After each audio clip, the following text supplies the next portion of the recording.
देव ओळखायचा कसा? बाई 33 कोटी देवता आहेत, कोणाकोणाला बोलवायचं? हो. एकाला बोलवलं, त्याला बोलवता आपल्याकडे पेशन्स नाही, आपण त्याला ठेवतो, दुसऱ्याला बोलवतो, हां लगेच दुसऱ्याची पूजा करतो. भक्तीच पूर्ण होत नाहीये तर ज्ञानाची प्राप्ती शक्य नाहीये. आणि ज्ञानाची प्राप्ती नाही तुला झाली तर वैराग्य प्राप्ती येणार कुठून? आणि त्यात आपण या मायेच्या दुनियेत जगतोय. आणि मायेच्या दुनियेत क्षणाक्षणाला माया फसवते, माया क्षणाक्षणाला मनाला चंचल करते, क्षणाक्षणाला ती भ्रमात टाकतीये. आणि त्याच्याही पुढे न दिसणार तत्व अहंकार. म्हणून अध्यात्माचा पहिला मार्ग आहे भक्ती. कारण भक्ती नाही तर ज्ञान नाही. ध्यान आणि योग यांचा परस्पर संबंध काय आहे? वासना आणि मनी ह्याचा खूप मोठा असा एक विळखा बसलेला आहे प्रत्येक जीवाला, की त्यातून सुटणं शक्य झालेलं नाहीये. जीवाचा शिवाचा योग साधणे याला योग म्हणतात. जोड त्या ब्रह्मांडाच्या आपल्या ह्या पिंडाशी असलेलं कनेक्शन. आपण इतर माणसांबरोबर बोलतो, बसतो, बघतो तेव्हा लक्षात येतो की मनुष्य एका खुर्चीत बसलेला आहे, तो काम हाताने करत आहे, कदाचित तो लॅपटॉपवर काम करतोय, ऑफिसमध्ये बसलाय, पण त्याचं मन भलतीकडे आहे. तो हे विचार करतोय घरात मुलगा अभ्यास करतोय की नाही, बायको कुठे आहे, बायकोचं काय चाललंय, काम काय करतेय, बॉस काय म्हणतोय, कलिग काय म्हणते, आत्ता मला रिपोर्ट द्यायचंय, उद्या मला हे करायचंय. पृथ्वी, जल, अग्नी, वायू ह्या 5 तत्वांनी बनलेलं आहे. ही 5 तत्व आणि 3 तत्व जीवन चालवतात. 5 आणि 3 8 तत्व, मन, बुद्धी, अहंकार ही न दिसणारी तत्व आहेत. आणि ही फार मोठा रोल करतात. कारण आपण काम करत असतो हाताने, चालत असतो पायाने, ह्या शरीराने सगळीकडे फिरत असतो, डोळ्यांनी पाहत असतो, परंतु जगत असतो, संवेदनशील असतो, भावुक असतो ती मनाने, बुद्धीने आणि अहंकाराने. आणि कर्म जे होत असतात ते हाताने नेहमी असं मारलं विसरून जाशील तू, पण मी बोलली ती एनर्जी हिट होते.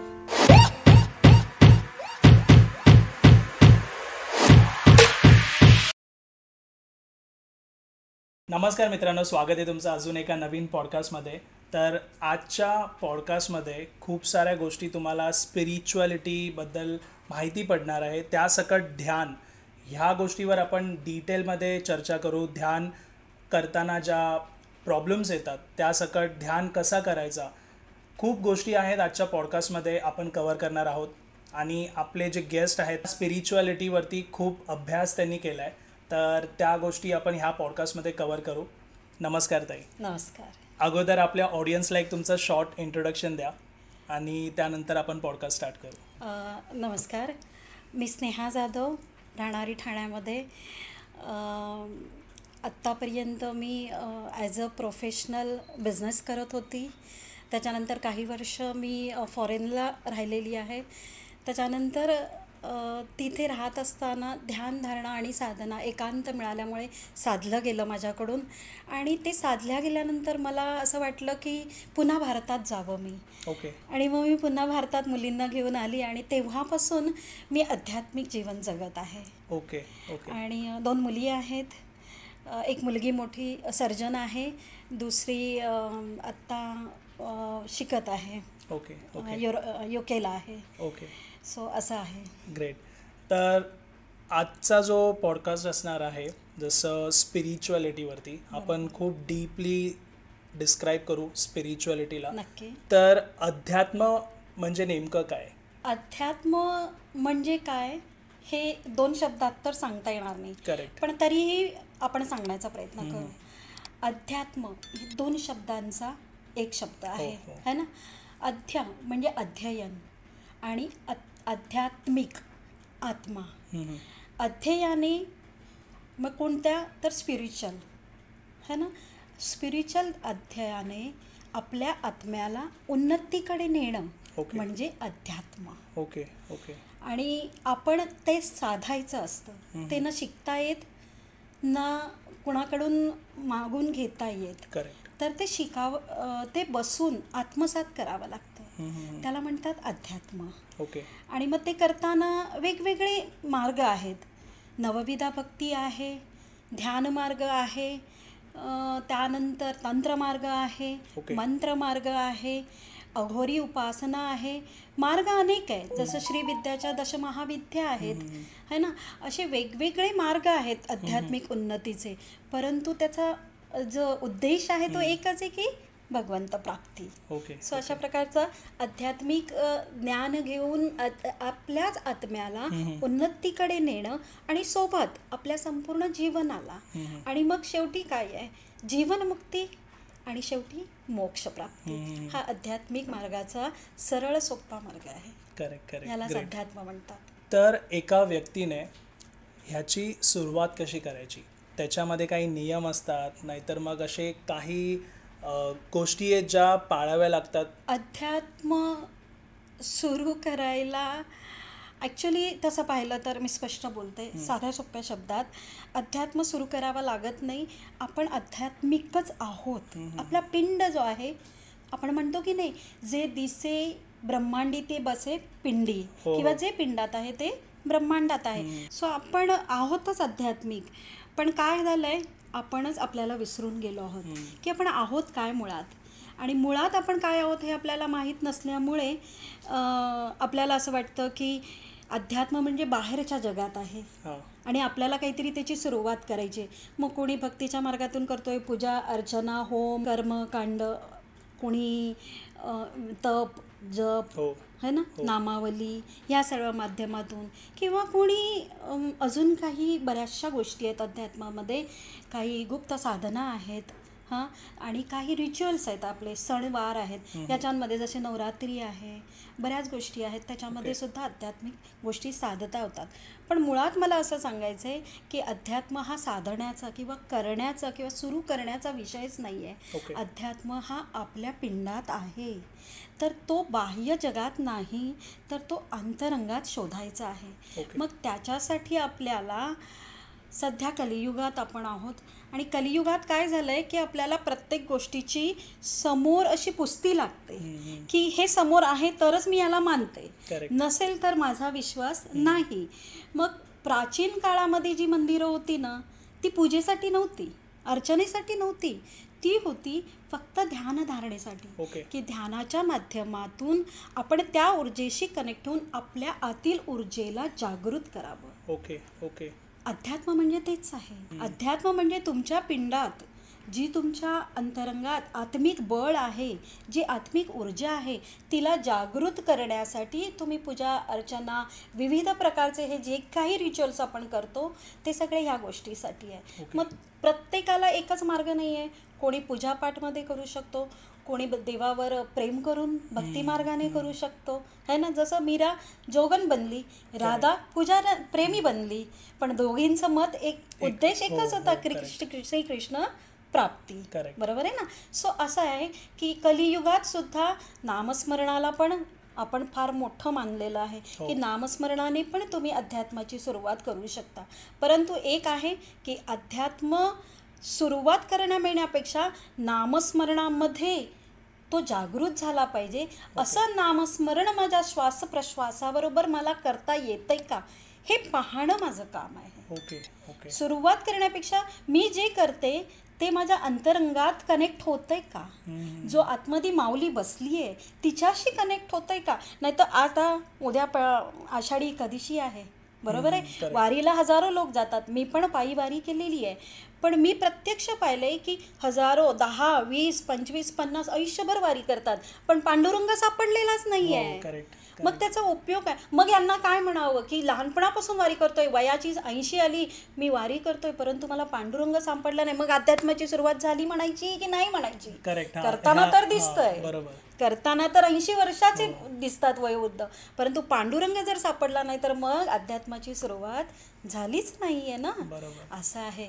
सो अध्यात्माची सुरुवात होत नसते, ती ऑलरेडी आपण जन्माच्या आईच्या गर्भात जन्म घेतो ना, त्याच्या अगोदरच ती ऊर्जा जी आहे ही दैवी आहे. परंतु कर्मधर्मानुसार त्या शरीराला कनेक्ट होते, आणि म्हणूनच तर हा जिवंत आहे. हा तुझं माझं शरीर आपलं आज का जिवंत आहे, कारण ती आहे आदिशक्ती, तो आहे प्रत्यक्ष. म्हणून त्याने जर आत्ता बोलता बोलता ह्या देहातून निघून गेला तर या देहाला उचला, ठेवा, कापा, जाळा, काही करा, तो बोलणार आहे पॉडकास्टमध्ये तुमच्या? नाही बोलू शकणार ना. मग माझं असं काही आहे का? करेक्ट. नाही आहे. मग मीच तो आहे, पण हे मला माहीत नाही आहे, म्हणून मला असं वाटतं मी नव्यानं सुरुवात करावी का? बरोबर. That's it. बरोबर. तुम्ही म्हणालात की जसं वाऱ्या करतात लोक, पण तरी पण त्यांना अजूनपर्यंत ती परमात्माची प्राप्ती नाही झाली खूप लोकांना. तर आता मला हे विचारायचं आहे, एखाद्या व्यक्तीने जर अध्यात्माची सुरुवात केली तर आयडेंटिफाय नाहीतर आपण ओळखायचं कसं की मला ह्या देवाचं जाप नाहीतर मग ह्या देवाबद्दल आपल्याला ध्यान करायचं आहे, तर ते देव ओळखायचा कसा? गमतीचा विषय आहे की खरंच हा प्रश्न सगळ्यांना पडतो की 33 कोटी देवता आहेत. कधी कधी आपण मस्करीत बोलून जातो, बाई 33 कोटी देवता आहेत, कोणाकोणाला बोलवायचं? एकाला बोलवलं, त्याला बोलवता बोलवता आपल्याकडे पेशन्स नाही, आपण त्याला ठेवतो, दुसऱ्याला बोलवतो, हां लगेच दुसऱ्याची पूजा करतो, तिसऱ्याची पूजा करतो. मग खरंच हे योग्य आहे का? हा एक मोठा प्रश्न आहे. कारण खरंच कन्फ्यूज आहेत.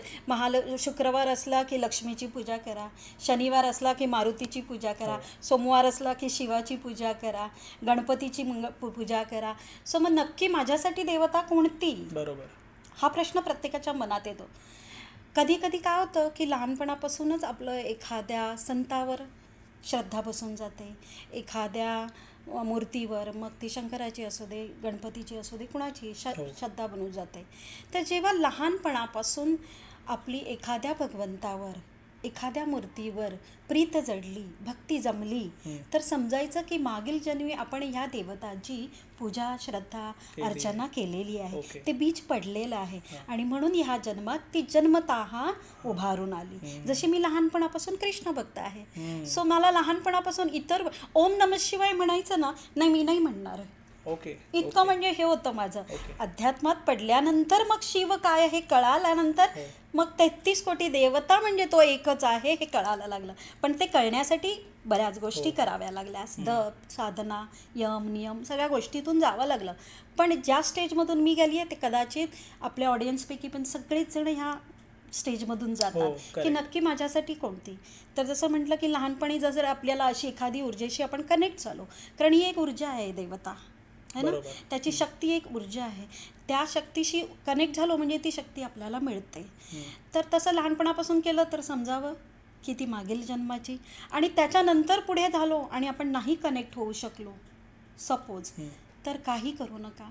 तुम्ही फक्त आपल्या अंतरंगात डोकवण्याचा प्रयत्न करा. मग अंतरंगात डोकवण्याचा प्रयत्न कुठे करावा, कधी करावा, कसा करावा, तर त्याला कोणता नियम नाही आहे.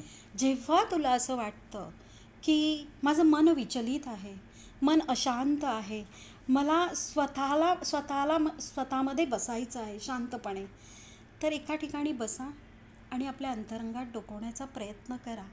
तिथे तुम्हाला देव सापडेल. कारण देव हा बाह्य जगतात सापडणार नाही. कारण आपली देवताची जी कल्पना आहे ती आहे की 33 कोटी देवतांच्या मूर्त्या ज्या आपल्याला सगळ्यांच्या माहिती नाहीत, तर त्याच्यापैकी एका देवतेला आपण आपली मानून तिला बोलावण्याचा प्रयत्न करतो. पण प्रॅक्टिकली ते पॉसिबल नाही आहे है ना.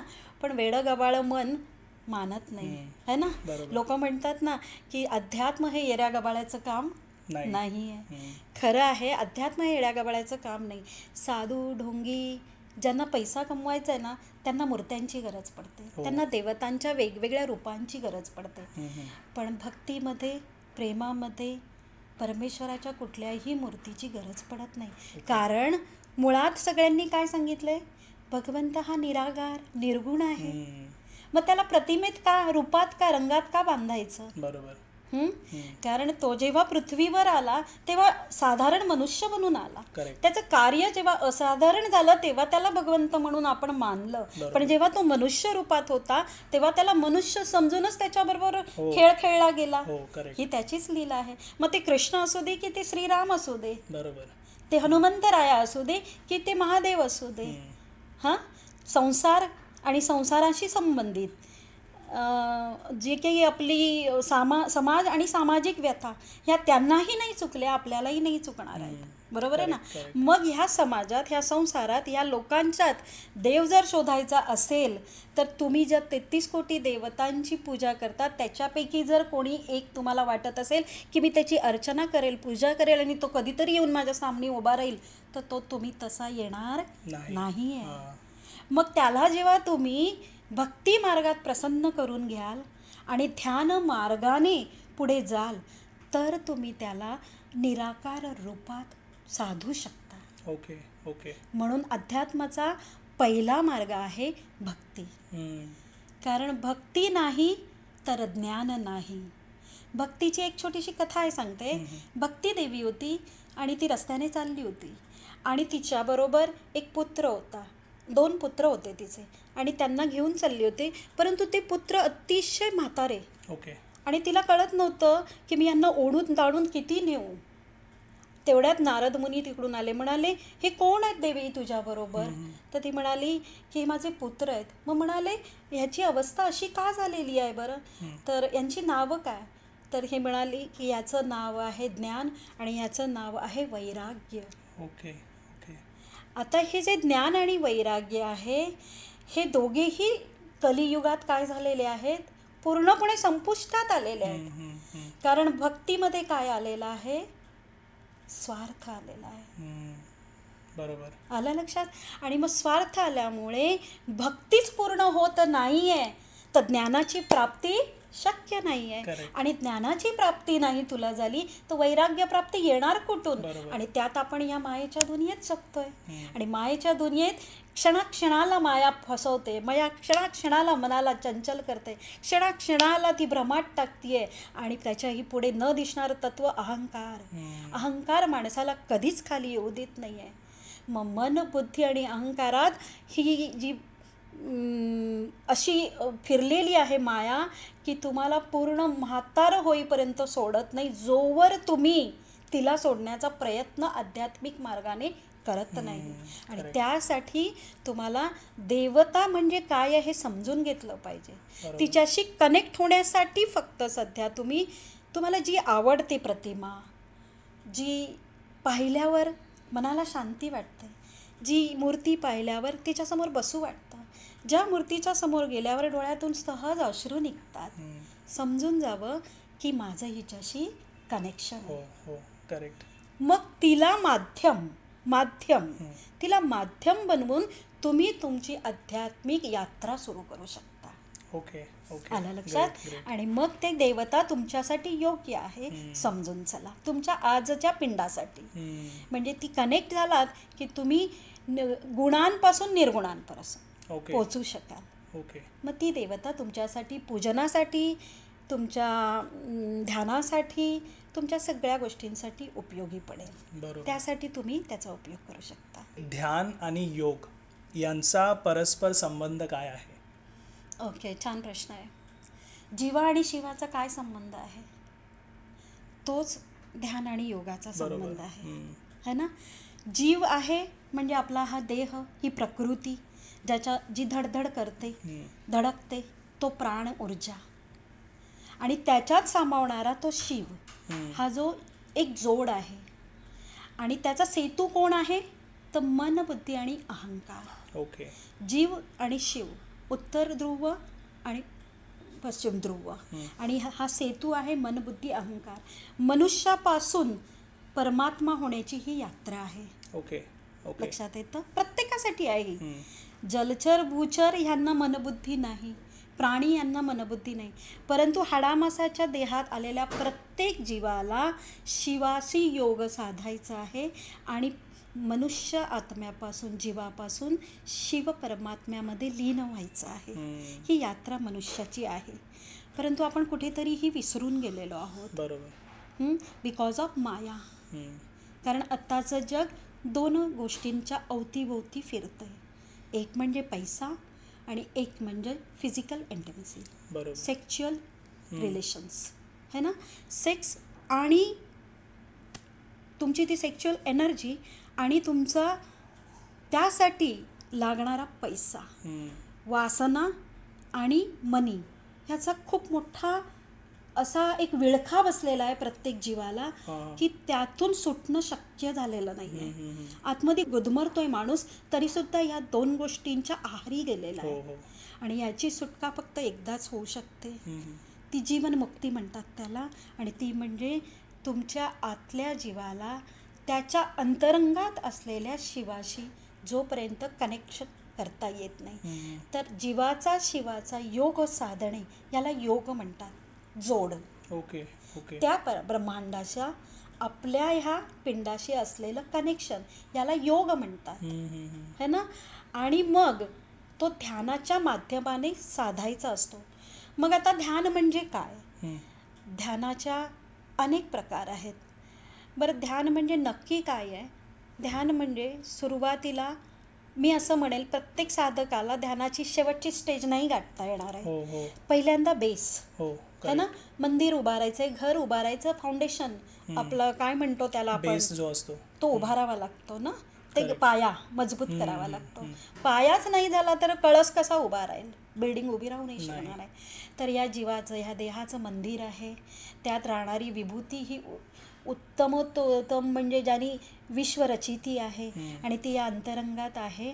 आणि मग आता तिला साधायचं आहे तर योग जोडला गेला पाहिजे. आणि योग जोडायचा तर सेतू कोणता मी सांगितला आहे? मन बुद्धी अहंकाराचा.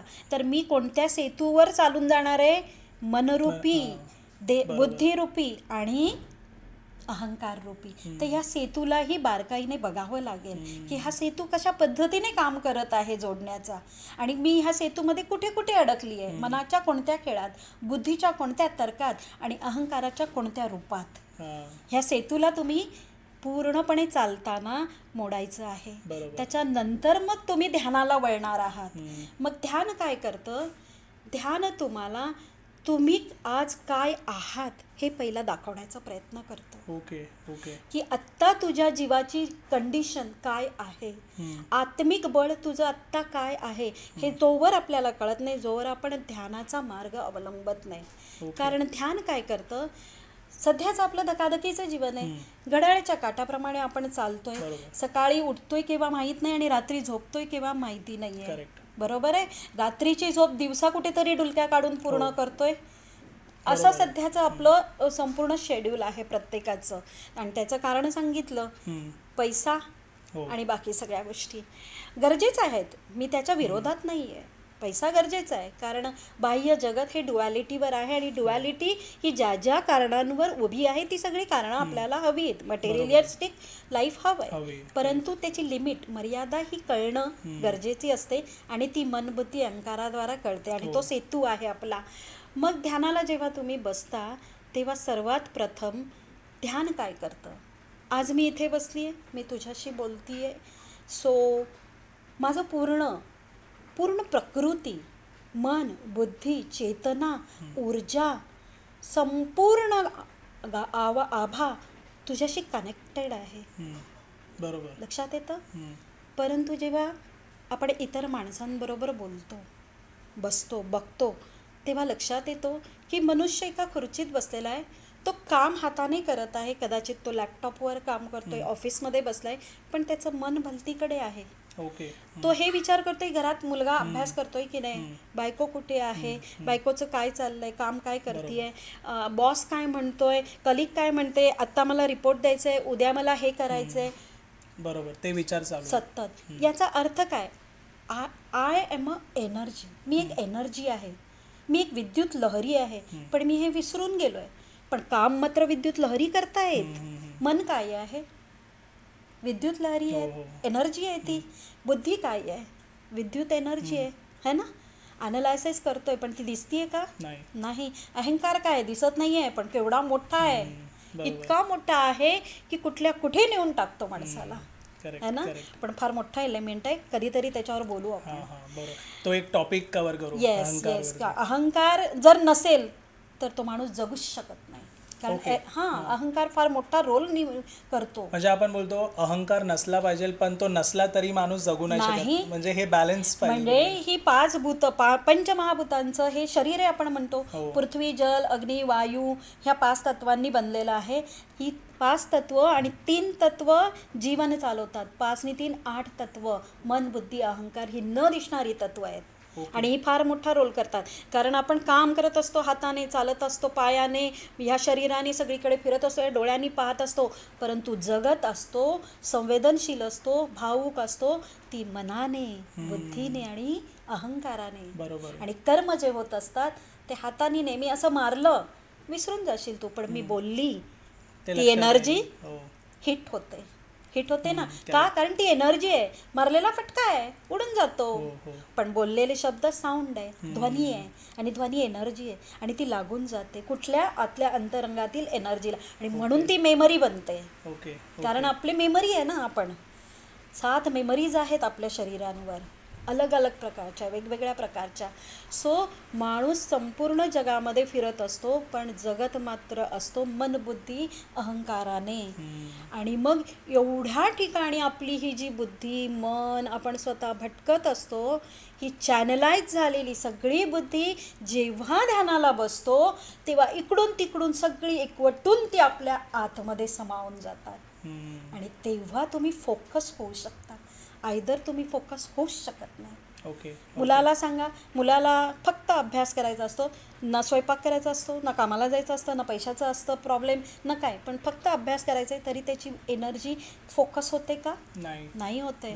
कारण आज लहान मुलांची एनर्जी सुद्धा एवढी बाहेर सगळीकडे, टी व्ही, इंटरनेट, गुगल, अमुक तमुक सगळीकडे गेलेली आहे. सो आपल्या मोठ्या माणसांची काय तऱ्हा झाली आहे, विचार करा. विचार केला की 2 मिनटं शांत बसावं, तरी मन बसू देत नाही. मग ध्यान ते काम करतं. ध्यानाला तुम्ही बसल्यावर सगळीकडे विखुरली गेलेली तुमची ऊर्जा ही तुमच्या आत्मिक लेवलवर एकत्रित होते. ओके. आणि मग तुमचं बळ वाढतं, आणि तुम्ही फोकस्ड व्हायला लागता, आणि फोकस झाल्यावर तुम्हाला कळायला लागतं की मी कुठे कुठे अडकलेलो आहो, मी काय काय करत आहे, मला काय करायचं होतं, आणि मी नक्की काय करत आहे. सगळ्या प्रश्नांची उत्तरं जी आपण बाहेर शोधत जातो, कधी ज्योतिषांकडे, कधी देवाशी बोलतो, कधी कलिगशी बोलतो, कधी बायकोशी, बायको नवऱ्याशी, मैत्रिणीशी, मित्रांशी, त्या सगळ्या प्रश्नांची उत्तरं आतमध्ये मिळायला लागतात ज्ञान मार्गात. कारण तुम्ही आता जेव्हा ध्यानाला बसलात तेव्हा स्वतःशी कनेक्ट होता, आणि स्वतःशी कनेक्ट झाला म्हणजे तुमच्या स्त्रोतशी कनेक्ट झाला, आणि तुमचा स्त्रोत हा परमस्त्रोतशी कनेक्ट आहे.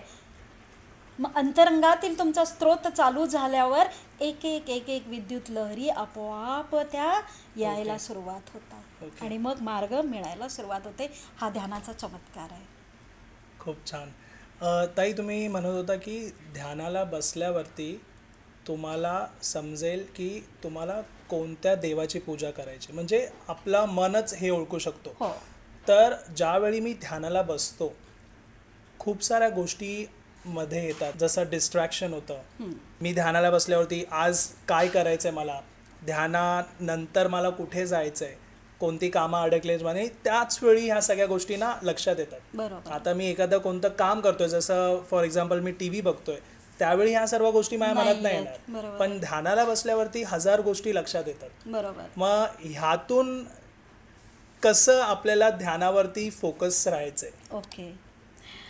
काय होतं की एकतर आत्ताच्या सध्याच्या युगात आपल्याला शांत बसायची सवय नाहीये. बरोबर. सतत कुठेतरी बिझी माणूस एकटा असला की एकांताला घाबरतो, मग तो TV बरोबर 4 तास बसतो. आणि आता मोबाईल आल्यापासून असं झालं की TV नसला तरी चालेल, मोबाईल रीलवर ते 5 मिनिटं जरी मला भेटतायत पूर्ण दिवसामध्ये, त्या 5 मिनिटांमध्ये पण मला मोबाईल हवाय.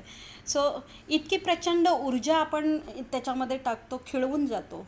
आणि मग ह्या सगळ्या परिस्थितीत जेव्हा आपण एकत्र स्वतःसाठी काहीतरी साध्य करण्यासाठी बसतो, त्यावेळेला नेमकं मन आपल्याला भरकटवतं. बरं, असं आहे का मन भरकटवतं? नाही, मनाचं कामच आहे प्रवाहित राहणं. ओके. मन काय आहे? मी म्हटलं एनर्जी आहे, है ना. आणि एनर्जी काय आहे? डायनामिक आहे. ती आदिशक्ती आहे. ती डायनामिक आहे, ती फ्लोईंग आहे, ती सतत प्रवाहित आहे. आपण पाहिलं की ब्रह्मांड एक्सपॅन्ड होत आहे, निरंतर वाढत आहे. का? कारण आदिशक्ती आहे ती. लक्षात आलं का? जसं शिव आहे स्टॅटिक आहे, बीजरूप आहे, आणि देवी आहे तिला आपण प्रकृती म्हणतो. मग ती मनबुद्धी रूपात पण तीच आहे, तर ती प्रवाहित आहे. करेक्ट. तर आपण काय करतो चुकी, की ध्यानाला बसल्यावर मनाला धरून ठेवण्याचा प्रयत्न करतो. बरोबर. बांधून ठेवण्याचा प्रयत्न करतो, आणि ही चुकी होते साधकाची. नवीन असलेल्या साधकाला वाटतं की मी बसलोय, मग आता माझं मन शांत झालं पाहिजे. येस, मन शांत होतं. जेवढं गरजेचं आहे तेवढेच विचार येतात. साधू संत आपले होऊन गेले, ज्यांनी साधलं, त्याची प्राप्ती केली, त्यांच्या मनातही विचार येतात, पण फक्त कामापुरता एखादा विचार. ओके. एरवी ते बिलकुल शांत असतात, म्हणजे निर्गुण निराकार अवस्थेत असतात. आपल्यालाही ते साध्य करता येईल, पण सुरुवातीला हे शक्य होत नाही. कारण आपली जर्नी भले मग 30 वर्षाची, 40 वर्षाची, मागील अनेक जन्मांची, सो ते सगळं पृष्ठभागावर आपल्या मेमरीजमध्ये असतं. आणि नेमकं जेव्हा ध्यानाला आपण बसतो त्यावेळेला कामाचे विचार जे आत्ता आपण केलेले आहेत, काल, परवा, आज, रात्री, किंवा सर्वात जास्त विचार जो केलेला असतो 2 तासापूर्वी किंवा रात्रभरापूर्वी, आणि सकाळी उठून आपण बसलो, तर सर्वात प्रथम आपल्या पटलावर, आपल्या चित्तावर ते येतं. कारण ती मेमरी आहे ना. करेक्ट. सो जे आपण विचार केलाय ती मेमरी झालेली आहे, ती एक फ्लोईंग एनर्जी आहे. सो ती सतत पटलावर फिरत असते, आणि म्हणून ती विचाराच्या माध्यमातून ध्यानामध्ये येते. सो तिला हटवायचं नाही, कारण ती आपण म्हणून हटणार नाही.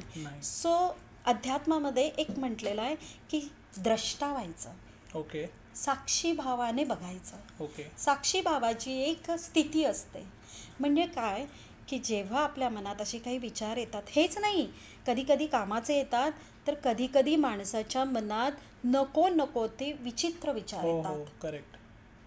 अगदी काही नाही तर आपला संबंध ज्या गोष्टीशी सर्वात जास्त आहे, जर का आपला संबंध खूप अबंडंट होण्यासाठी असेल, पैसा कमवण्यासाठी असेल, सगळ्यासाठी असेल, तर पैसा कमवण्याचे अनेक चांगले वाईट मार्गसुद्धा त्याच वेळेला आपल्या विचारात येतात. किंवा आपला मार्ग, आपण जर खूप कामुक आणि वासनिक असू, तर वासनांचे कामुक भावसुद्धा ध्यानामध्ये येतात. मग अशा वेळेला काय करायचं? दाबायचं नाही. एक आपण म्हणूया की एक चिखलाने भरलेलं माठ आहे पूर्णपणे. आता आपल्याला भरलेल्या माठामध्ये पूर्णपणे दूध घालायचं आहे, पण चिखल काढायचं नाही आहे. मग काय करणार आपण? तोवर दूध ओतत राहणार जोपर्यंत दिसत नाही ते संपूर्ण चिखल बाहेर पडत नाही. सेम हा अंतरंग काय आहे? आकाश आहे. हा घट आहे मातीचा. हा काय आहे? घट आहे मातीचा. माती म्हणतो ना आपण याला मराठीतच. मातीचा घट आहे, ह्याच्यामध्ये खूप काही अनेक जन्मांचं संचित आहे. शिवाय ह्या जन्माचं आहे, शिवाय आत्ताचं कर्म करत आहोत ते आहे. सो ध्यानाला तुम्ही शांत बसल्यावर चित्तपटलावर सर्वात प्रथम ते येतं जे तू आत्ता विचार केलेले आहेत. सो त्यावेळेला शांत व्हायचं आणि आपल्या मना, बुद्धीला, अहंकारालाही म्हणायचं, येस, माझ्या मनात आता हे येत आहे, हे आई किंवा तुम्ही ज्या देवताला म्हणता त्याला, की मी पाहतोय की मी बसलोय, परंतु माझ्या मनात हे विचार येत आहेत, आणि त्याला पाहायला शिका. येस, मी बसलोय, माझ्या मनात काय काय विचार येतात, आणि ध्यान झाल्यावर ते लिहून ठेवा की हे विचार माझ्या मनात आले, आणि मग दुसऱ्या दिवशी ध्यानाला बसल्यावर म्हणेल की काल आलेले हे विचार मी सोडायला तयार आहे. असं स्वतःला कमांड किंवा तेव्हाच म्हणा.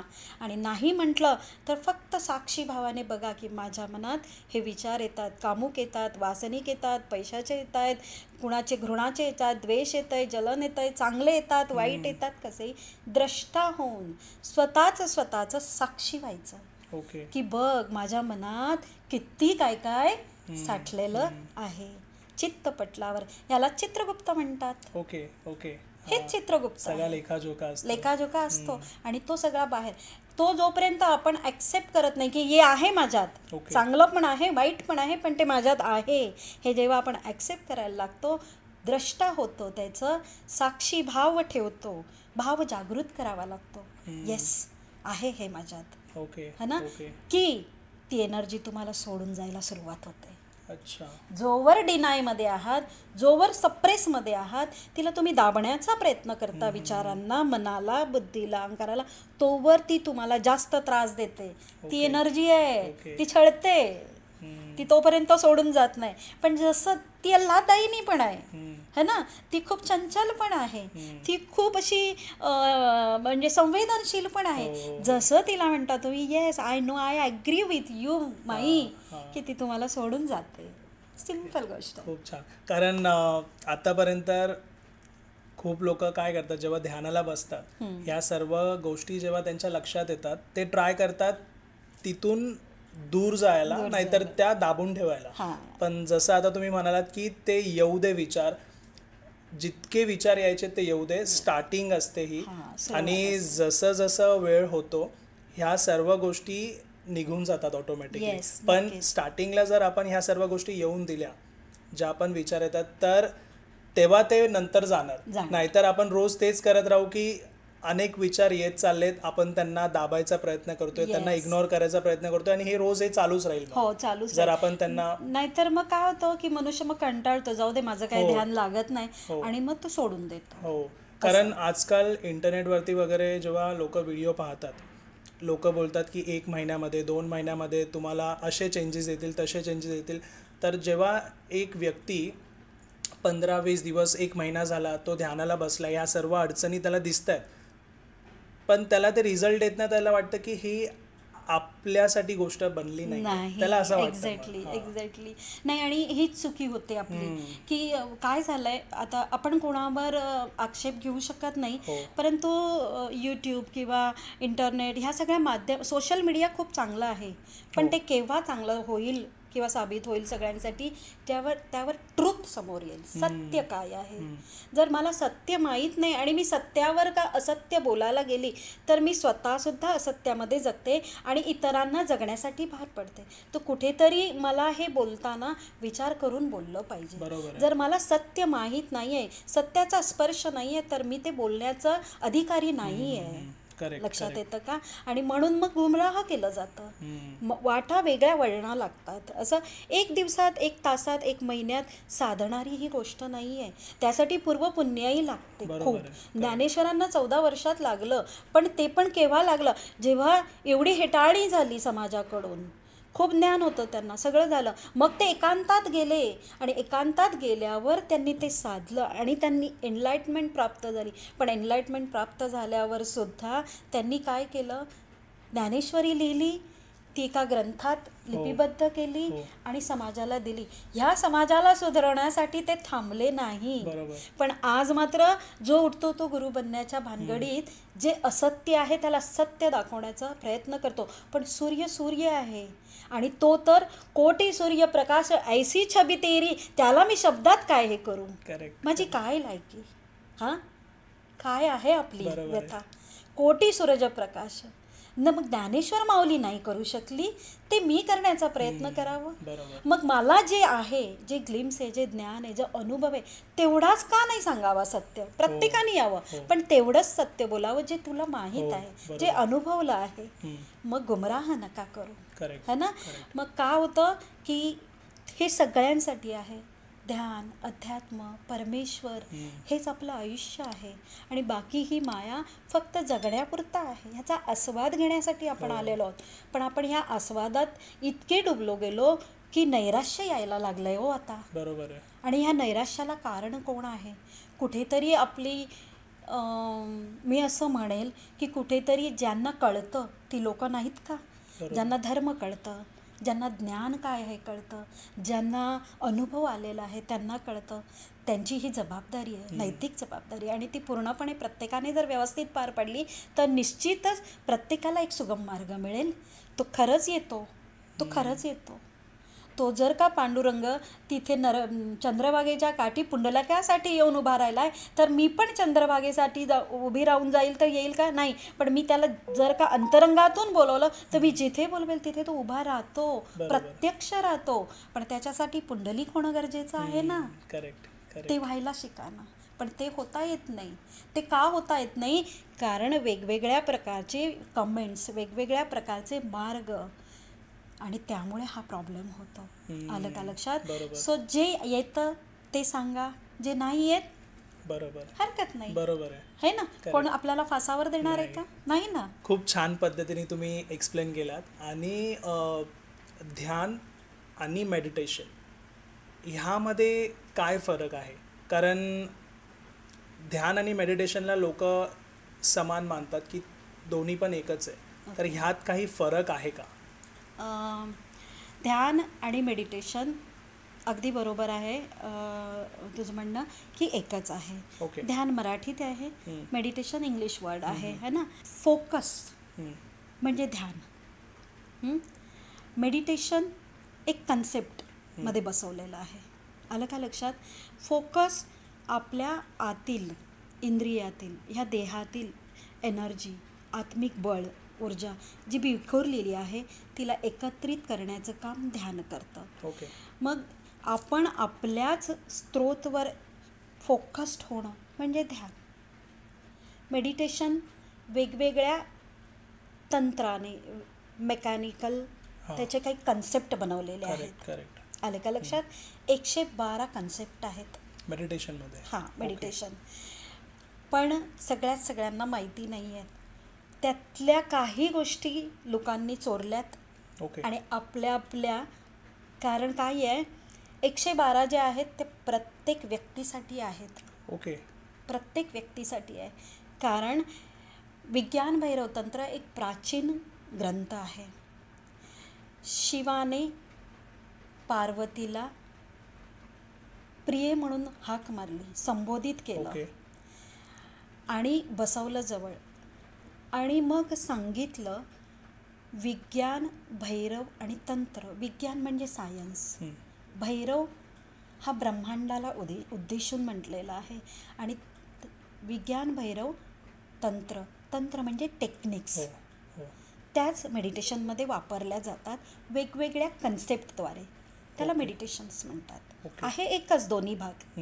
फक्त ध्यान काय करतं, सर्वप्रथम आपल्याला एकत्रित आणतो आणि एका ठिकाणी बसायला शिकवतं. आणि मन, बुद्धी आणि अहंकाराच्या सेतूला बघणं शिकवतो. है ना? की माझ्या मनात काय येतंय, बुद्धीत काय येतंय, अहंकार कुठे माझा आडवा येतोय हे बघायला. आज आपण बघतोय का सामान्य जीवन जगताना? कधीच बघत नाही. पण ध्यानात बसल्यावर ते होतं. आणि मेडिटेशन्समध्ये मग ह्या वेगवेगळ्या टेक्निक, कन्सेप्ट बनवलेले आहेत. जसं एक कन्सेप्ट आहे की बसली आहे पार्वती आणि महादेवांनी, शिवानी तिला सांगितलं की आप ऐसे बैठो और देखते रहो. आणि डोळ्याची पापणी ही न हलवता एकटक बघत राहा और ध्यान घट जाएगा. ओके. याचा अर्थ काय? जेव्हा आपण आपल्या डोळ्याची पापणी हलवत नाही आणि एकटक बघत राहतो त्यावेळेला आपण विचारशून्य व्हायला सुरुवात होते. ओके. हां, डोळ्याची पापणी तेव्हा हलते जेव्हा मन विचलित होतं. हां, बरोबर आहे. है ना? पण ध्यानाला बसलो की मन बघायला सुरुवात करतो, बुद्धी काय म्हणते बघायला सुरुवात करतो, अहंकार कुठे अडवा येतोय बघायला सुरुवात करतो. हे जसं सुरुवात करत जातो, त्याच्यावर थोडा अभ्यास करत जातो, तसं ती ऊर्जा आपल्याला सोडायला सुरुवात होते. आणि मग तुमची मन पहिलं आहे की तुमच्या डोळ्यांच्या पापण्या का? कारण आपल्या ह्या संपूर्ण भागावरचं पापणे जे आहे सर्वात नाजूक आणि डोळा हा सर्वात नाजूक आहे. ह्याची हालचाल ही फॅक्शन, धुळीचा कण आला तरी हलते, त्याची हे होतीये, हालचाल होते ना. आणि म्हणून ती एकटक म्हणजे इतकी सूक्ष्म, इतकं सूक्ष्म तू होऊन जा की डोळ्याची पापणीही हलवू नको की तुझं ध्यान घटेल. ही पहिली सुरुवात ध्यानीने लक्षात ठेवावी की मी ध्यानाला बसल्यावर जर माझ्या डोळ्याची पापणी, उघड्या डोळ्यांनी ध्यान करून बघावं असं नाही की त्राटक म्हणजे तेच ना. त्राटक काय होतं की आपल्याला तिथे फोकस व्हायला लागतं, है ना? तेही ध्यानाचाच प्रकार आहे तो पण. Yes, without blend. आलं लक्षात? सो असे हे ध्यानाचे प्रकार आहेत आणि हे 112 आहेत. ह्यालाच मेडिटेशन्स म्हणतात. ह्या कन्सेप्ट आहेत. ह्या कन्सेप्टवर बोलण्या इतकं असं आहे की या 112 मेडिटेशन्स आपण ध्यानाचे प्रकार जर बोललो आणि एक एक उलगडा केला तर संपूर्ण 112 करता करता माणूस एनलायटन्ड होतो. इतकी जागृत शक्ती आहे. कारण प्रत्यक्ष शिवाने शक्तीला दिलेलं ज्ञान आहे. शक्ती ऑलरेडी एनलायटन्ड आहे, पण माझ्या भक्तांसाठी हवे म्हणून शक्तीला त्यांनी प्रेरित केलं की तू विचार आणि मी तुला सांगतोय. म्हणजे त्यांना उत्तरं मिळत जातात. येस, त्याच्यामध्ये सगळी उत्तरं आहेत. आणि तो फार प्राचीन ग्रंथ आहे आणि फार कमी लोकांना माहीत आहे तो. असं आहे. मी त्याचा पूर्ण अभ्यास केलेला आहे आणि मी 100 ते 112 कम्प्लीट ध्यान प्रयोग मी त्याच्यावर स्वतःवर केलेले आहेत. अशी मजा आहे. अध्यात्म असं सायन्स आहे. स्पिरिच्युअलिटी, आपण स्पिरिच्युअलिटी सहज बोलतो नाही. मॉडर्न सायन्स औद्योगिक science, medical science, technical science, electrical science, हे जसं सगळं सायन्सने बनलेलं मटेरियल लाईफ आहे आपलं, तसंच अंतरंगात जे आहे ते पण एक मोठं सायन्स आहे, स्पिरिच्युअल आध्यात्मिक सायन्स आहे. सो ह्या सायन्सशी जसं जोडलं आहे तसं ह्या सायन्सशी जोडलं पाहिजे. सिम्पल गोष्ट, ध्यान अजून एक काय काम करते छोटंसं सांगते. आता आपला मोबाईल आहे, डिस्चार्ज झाला, आपण काय करतो? चार्ज करतो. चार्ज करायला कुठे लावतो? प्लग, इलेक्ट्रिक प्लगसाठी. का? कारण तिथून विद्युत लहरी येत आहेत, विद्युत कनेक्ट होते, ती एनर्जी चार्ज करते. बरोबर आहे ना? सेम आहे. मी खाली झाली आहे, मी रिकामी झाली आहे, मी एन्झायटीमध्ये, मी टेन्शनमध्ये, मी डिप्रेशनमध्ये, मला कळत नाही, मला स्ट्रेंथ हवं आहे, बळ हवं आहे, मानसिक, इमोशनल, मेंटल, फिजिकल, आर्थिक सगळं हवं आहे, पण कसं मिळवू कळत नाही. बिकॉज मी ह्या सगळ्या संसाराच्या ह्याच्यात इतकी त्रस्त झालेली आहे की मी आतून पूर्ण खाली झालेली आहे, मला कळतच नाही, ड्रेन झाली आहे. आणि मग मी जेव्हा ध्यानाला बसते तर मग ती एक एक बूंद मी पुन्हा तयार व्हायला लागते, चार्ज. बिकॉज एनर्जी हा स्त्रोत त्या स्त्रोतशी कनेक्ट आहे. फक्त आपण ते स्विच ऑन करायला नाही घेत. स्विच ऑन केव्हा होतं? ध्यानात गेल्यावर स्विच ऑन होतं की मला ते बळ, ती एनर्जी मिळायला लागते, मग मला दिसायला लागतं. अंधारात स्वतःचं घर पण नीट पाहता येतं का? नाही, धडपडतो ना. प्रकाशात सगळं दिसतं. सो तो अंतरंगात प्रकाश तेव्हा ओपन होतो, तेव्हा मी सगळं पाहू शकते, जेव्हा तो स्विच ऑन करून मी ह्या स्त्रोतचा, त्या स्त्रोतशी असलेला कनेक्शनला चार्ज करायला सुरुवात करते. तोवर तुमची पूजा पाठ, अध्यात्म, यंत्र तंत्र, अवडंबर, कार्य, दान, धर्म, पूजा हे फक्त तुम्हाला त्याचा भाडा परमेश्वर देत राहतो. देतो. अज्ञानात करा, ज्ञानात करा, स्वार्थापोटी करा, निस्वार्थपणे करा, तो देत राहतो. तो कनवाळू आहे, तो मायाळू आहे, तो काहीच सोडत नाही. त्याला त्याच्यासाठी पाप पुण्य, चांगलं वाईट, भलं बुरं, श्रीमंत अमीर हे सगळं काही नाही. हे सगळं ड्युॲलिटीमध्ये संसारात आहे आपल्यासाठी. तो द्वैत नाही, तो अद्वैत आहे. हे द्वैत आहे, आपण ड्युॲलिटीमध्ये आहोत. आणि आपल्याला साधायचं कोणाबरोबर आहे? वननेसमध्ये, द्वैतमध्ये आपण आहोत. वननेसमध्ये जाताना स्विच ऑन करावा लागेल ना. ते काम करतं ध्यान. That's it. आणि ते सगळ्यांसाठी गरजेचं आहे. जसं आता लोक बिझी आहेत त्यांच्या डे टू डे लाईफमध्ये, खूप साऱ्या गोष्टीमुळे ना ह्या सर्व गोष्टी दूर होत आहेत कुठे ना कुठे. पण एखाद्या व्यक्तीला संसार आणि परमात्मा ह्या दोन्ही गोष्टी साधता येतील का? येस, हा प्रश्न खूप गरजेचा आहे. कारण माणूस आज काय म्हणतो की यार मला खूप काही करायचं आहे रे, पण वेळच मिळत नाही आहे, है ना. किंवा माणूस खरंच करतो. आज बघा, प्रत्येकाच्या घरात पूजाघर आहे. नास्तिक असो, आस्तिक असो दे, कोणी असू दे, पूजाघर आहे. त्याच्यासाठी जाती धर्म नाही. कॅथलिक असला तर त्याच्याकडे आहे त्याच्या पद्धतीनं, हा ना. गुजराती असेल, मारवाडी असेल, मराठी असेल, सिंधी असेल, कुठल्याही जाती पंथाचा धर्माचा असू दे, त्याच्या घरात देवघर हे असतंच असतं, है ना. पण काय झालं आहे की मनुष्याने देवाला आणि स्वतःला असं इतकं भिन्न करून टाकलं आहे की देवाला काहीतरी, भगवंताला काहीतरी एक वेगळी एंटिटी करून टाकलं आहे, आणि स्वतःला एक वेगळं काहीतरी संसार. मी संसारी आहे, माझ्यावर कर्तव्य आहेत, जबाबदाऱ्या आहेत, पण मला करायचं आहे, मला त्याची ओढ आहे आणि असणार आहे. हे महत्त्वाचं आहे बघा.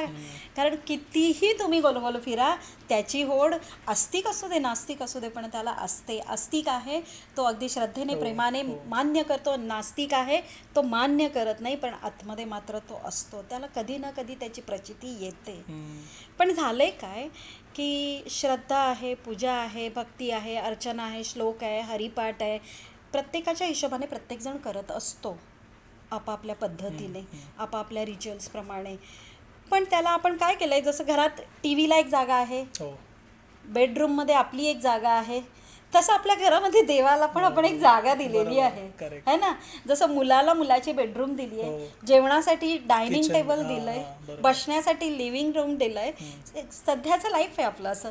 तसं देवाला आपण एक कोपरा दिलेला आहे की तू इथे बस, तुला मी पूजा अर्चा करते, धूप दीप दाखवते, नैवेद्य म्हणून जे काही ठेवते मान्य कर आणि गोड बोलून घे. आणि तो बापळा घेतो, त्याचं काहीच म्हणणं नाही आहे बघ. आणि अतिशयोक्ती कशी आहे की जगनिर्माता, विश्वनिर्माता, सृष्टी ज्याने निर्माण केली त्याला आपण आपल्या ह्या घरात एक जागा देतो म्हणजे केवढी मोठी गोष्ट करतो. त्याचाही अहंकार किती असतो. मी एवढं मोठं मंदिर बनवलं, असं बनवलं, मी मंदिर बांधलं, मी अमुक त्या मंदिराला एवढी देणगी दिली, अमुक दिली, तमुक दिली.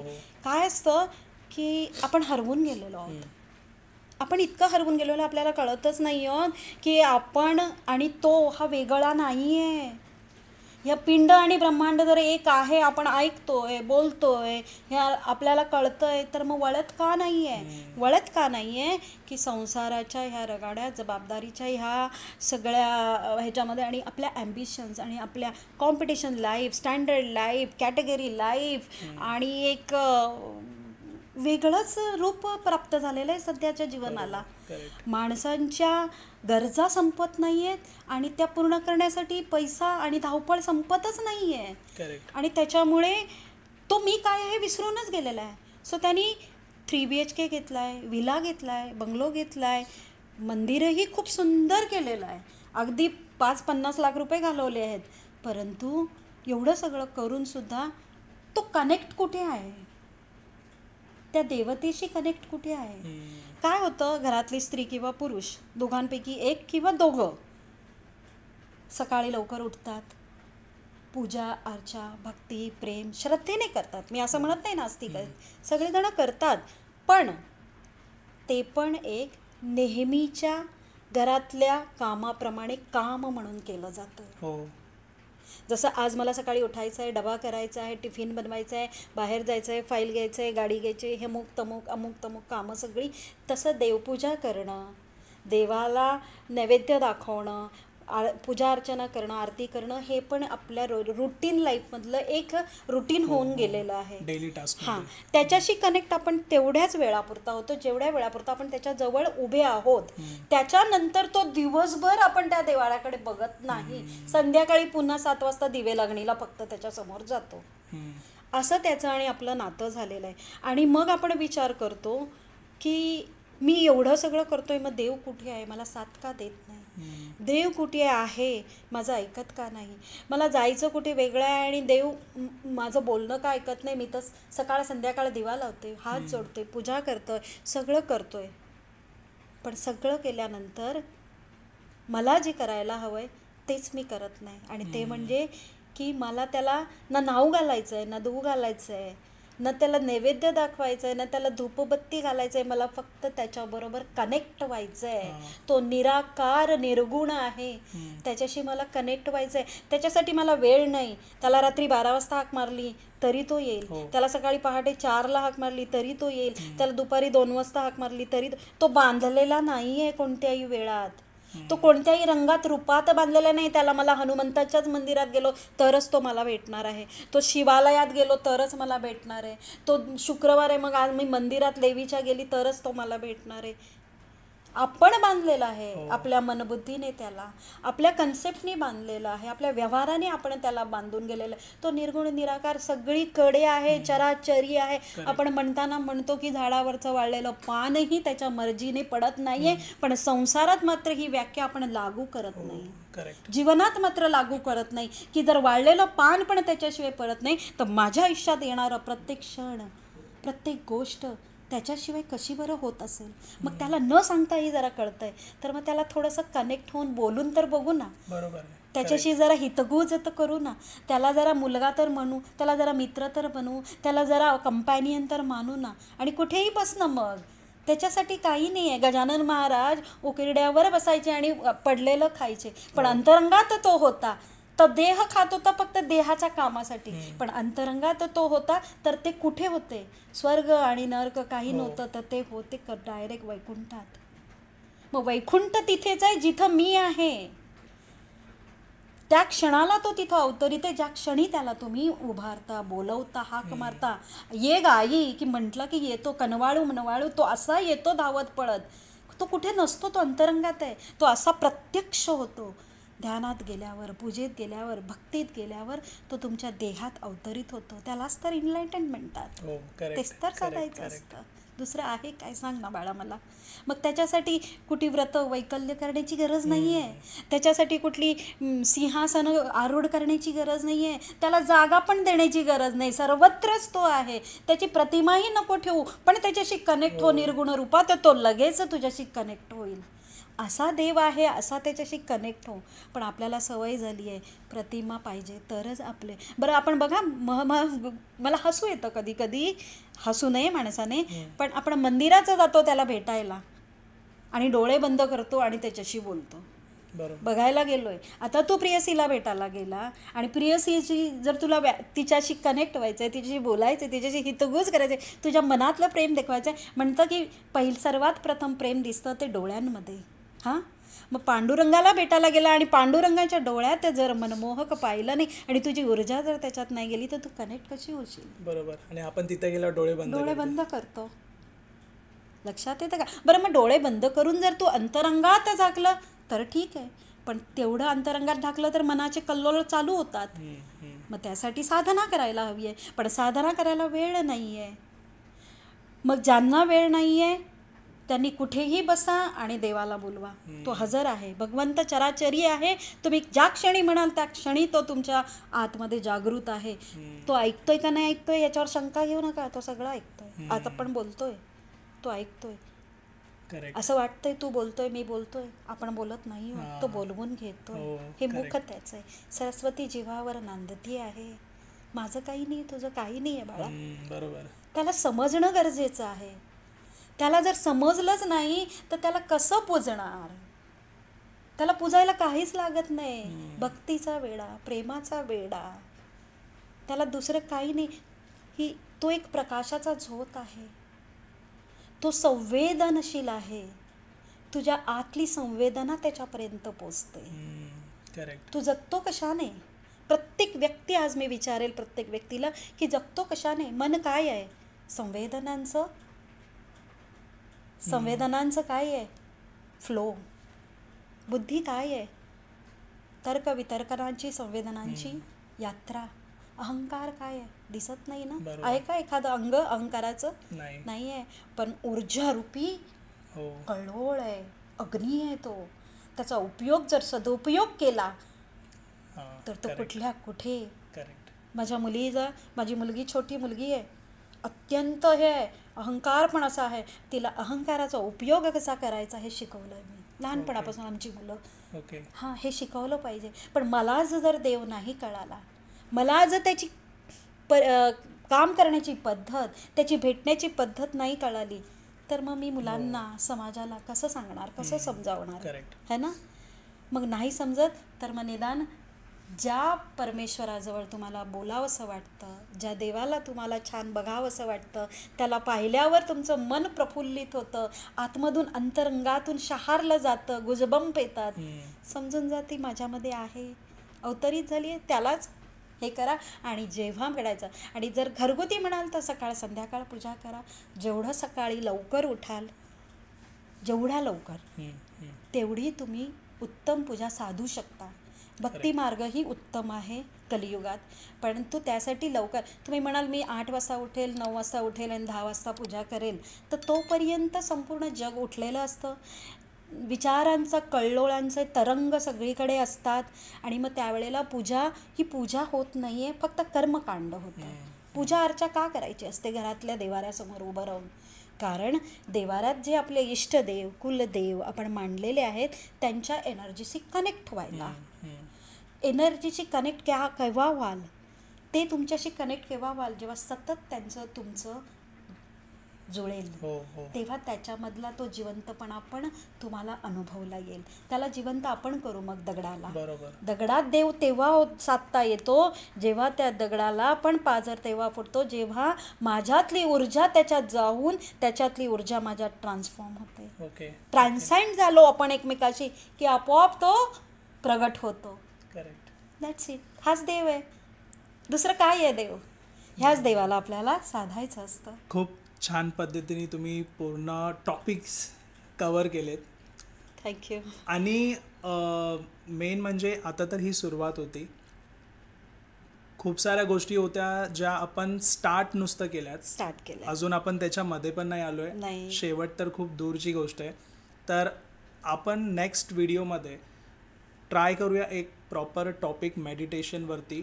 जसं तुम्ही म्हणालात की 112 प्रकार आहेत, तो टॉपिक कवर करू. नाहीतर मग असे खूप सारे आपण चर्चा ध्यानावरती पण करत होतो. तर Yes. कोणता तरी एक टॉपिक घेऊन नेक्स्ट व्हिडिओमध्ये कवर करू तो. आणि इथून पुढे ही सिरीज पण अशी स्टार्ट राहील. येस. आणि लोकांनाही खूप सारे गोष्टी ज्या नाही माहिती आहे त्यांची समज येईल. तुमच्याकडे पण काही प्रश्न असतील आजच्या पॉडकास्टला घेऊन, काही प्रश्न आले असेल तुमच्या मनात, तर ते कॉमेंट सेक्शनमध्ये नक्की सांगा. म्हणजे आम्ही त्या प्रश्नाला उत्तर द्यायला नेक्स्ट पॉडकास्टमध्ये ट्राय करू. काय करू.